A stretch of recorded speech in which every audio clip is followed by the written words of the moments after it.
Welcome back, creators. So, there's a lot more information coming out about Shadow Generations, and I just wanted to give my thoughts on it. I wanted to wait a little bit before making another video about it because I wanted to wait for more interviews to come through to get more information and some more gameplay, which we did get, so I want to talk about that first. From the little clips I've been seeing popping up from the gameplay, it really impressed me, and it really kind of shocked me. One thing about Shadow's powers that I'm noticing is different is that I guess he doesn't need a Chaos Emerald to use Chaos Control, unless he has a Chaos Emerald at the start of the story, but that doesn't really make sense, seeing as how Iizuka confirmed in an interview that both storylines of Sonic Generations and Shadow Generations take place at the exact same time, when the Time Eater sucked everything into that white void, and obviously Sonic and Classic Sonic were collecting all the Chaos Emeralds, so it doesn't make sense for Shadow to be the one collecting Chaos Emeralds as well. So I'm guessing that he's going to be collecting those little emblems that give him the Doom powers,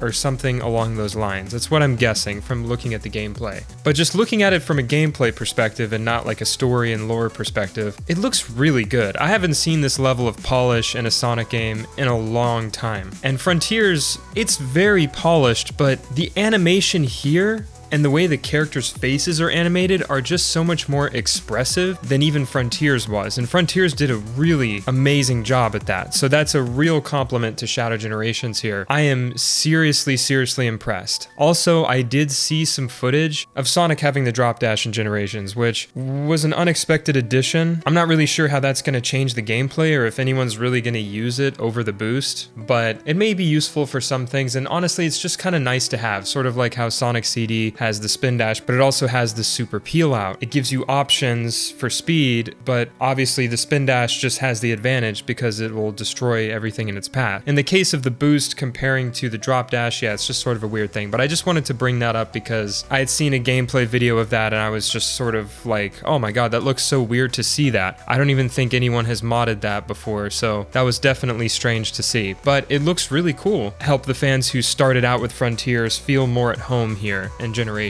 One thing about the gameplay of Shadow Generations is how cinematic it feels and how seamlessly it transitions back into the gameplay, and how the gameplay looks really fun. You actually have to time your Chaos Control really well so you can actually use the platforms to get across a certain area. It's a really smart way of using the Chaos Control, or just a time stop ability. You know, the way they used it in Secret Rings, as I mentioned before, was not good. And in previous Sonic games, Chaos Control has just been a way to completely stop time just for the purpose of attacking a boss or killing enemies. It didn't really have a function, so to see it have a function here with the level, that is awesome. And that's going to create some really cool speedrunning stuff. I already know it. Like, it's definitely going to be really cool to see this game get speedrun. So the gameplay just looks really polished. I haven't seen this level of polish since Sonic Unleashed, and that was a long time ago. That was 2008. So it's really cool to see all of this detail, animation that really looks finished. It looks done. It looks intentional. It looks just so animated, you know, which calling animation animated, that's pretty sad that we have to like say that this is a new thing to the series. But I think if you look at like base Generations, you really see how the characters just feel kind of stiff. It's not terrible, but it's not great either. Like, there's something missing with the characters' faces. And when you look at Shadow throughout the game, you can just really tell, like, throughout all the gameplay and cutscenes we've seen and the results screens, oh my god, the results screens look so good. You know, back in 2005 with Shadow the Hedgehog, it was all like the same exact result screen animation, or like there's a couple variations, but here they're just so well animated, and there's so many of them I've seen already. I'm sure there's more we haven't even seen. And again, it does remind me of Unleashed, how Unleashed had like a different animation and music for the ranking depending on how well you did. I really like that addition to Sonic games, and I'm glad to see it back here. It just feels more like a traditional Sonic game, which Frontiers felt less like a traditional Sonic game. You know, the results screen was just sort of a menu, and you didn't really get to see Sonic's reaction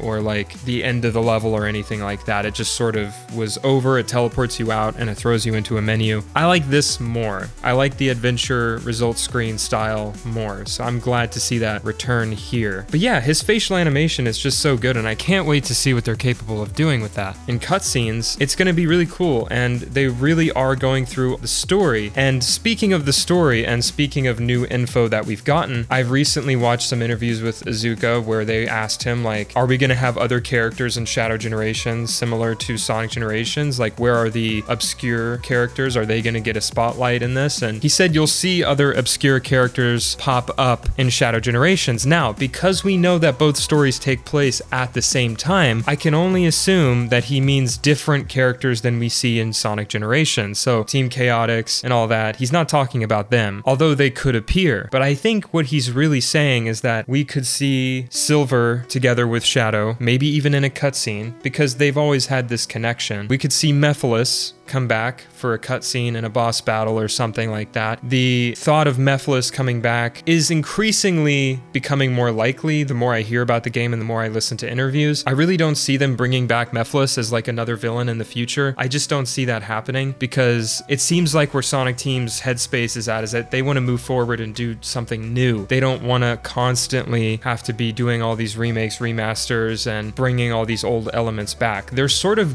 getting out of that phase, which I really appreciate. And I think Frontiers was the first step in that direction. And I think everything since Frontiers will continue that. So it's most likely they'll use this opportunity to do Mephiles now, because they may never get another opportunity in the future to revisit an old villain in a way that makes sense. It's really good to know that they're not just planning on milking a bunch of remakes and remasters in the foreseeable future. It's just when there's a gap of time where we're not getting a game, they're going to consider a game to be remastered or remade. So I really like that mindset. Speaking of which, someone actually did ask them about Sonic Adventure 1 and 2 remakes, and they pretty much said the same thing they've been saying, which is that they want to do it, but when the time is right, they have the right team, the team is passionate about doing that. It seems like they don't trust anyone with remasters and remakes anymore, because they're not necessarily saying, oh, we'll find someone else to do it. They want to do it themselves, which I love. I think that shows a lot of care and passion, and they see what Blind Squirrel did to Colors Ultimate, and they're not going to let that happen again. And I really appreciate that, because I'm sure there are companies out there that they could trust to remake and remaster their games, but maybe they're too expensive for them. I don't know what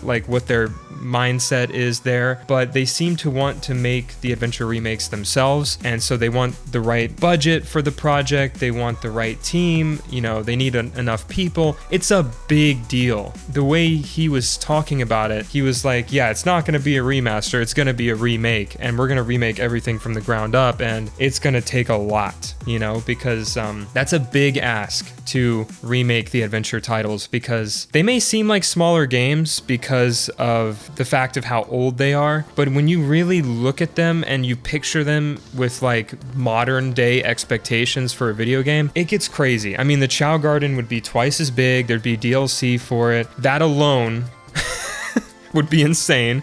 And then you have to think about all the other things going on. So I don't want to turn this whole video into talking about remakes of these games, but I just wanted to mention that it's on their mind. They're thinking about doing it in the future. How far in the future? I don't know, but it will happen. It will happen. It's just a matter of time. When the right time comes, they will do it. I really do trust them on that. But I'm honestly more excited for the new stuff, and I think they are too. They want to do new things. They want to, I think, make another Adventure 2, make another game that's well-renowned, that brings in new fans, that hold it to such a high standard. They want to make that game again, but not necessarily just remake it. They want to do another one, something new. So I really respect that. But I think, going back to Generations with Shadow, this is everything I've pretty much been asking for in all of my Shadow videos for the past couple of years. Even before the release of Origins, I was talking about the potential for a new Shadow game. I don't know if you guys remember that discussion video I did. I can leave a link for it in the description, but I did mention that they should bring back Black Doom or Mephiles or something,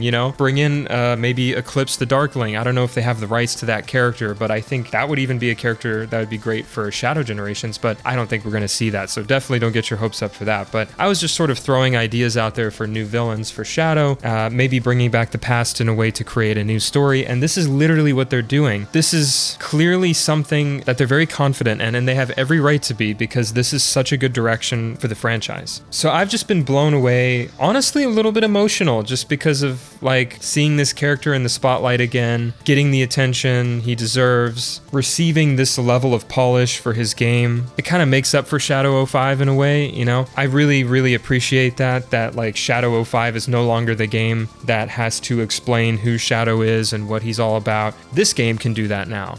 for a new generation of fans. That's a beautiful thing, and I really respect that. And so I really love how Iizuka is getting so much love in all these interviews. Like, people are saying how much they appreciate him and everything he's done for the franchise, and I think it's just so sweet, and it's such a good energy to put out there. At the end of the day, like, we don't really know what goes on behind the scenes, but the fact that the franchise is on such a better track now, it just is the greatest feeling. And so I just wanted to give this update and just mention that, like, regardless of what the future holds, this is a fantastic year, and it's not over yet. We still have the movie, and who knows what else will be announced next year. So anyway, I really appreciate you guys and all your patience. Sonic Cybernetics, the finale, I've decided will be split into 2 separate episodes, so it's no longer just going to be episode 6, there's going to be episode 7, and if you include the Lost episode, it'll be a total of 8 episodes. For Sonic Aftermath, it's probably going to be the same length.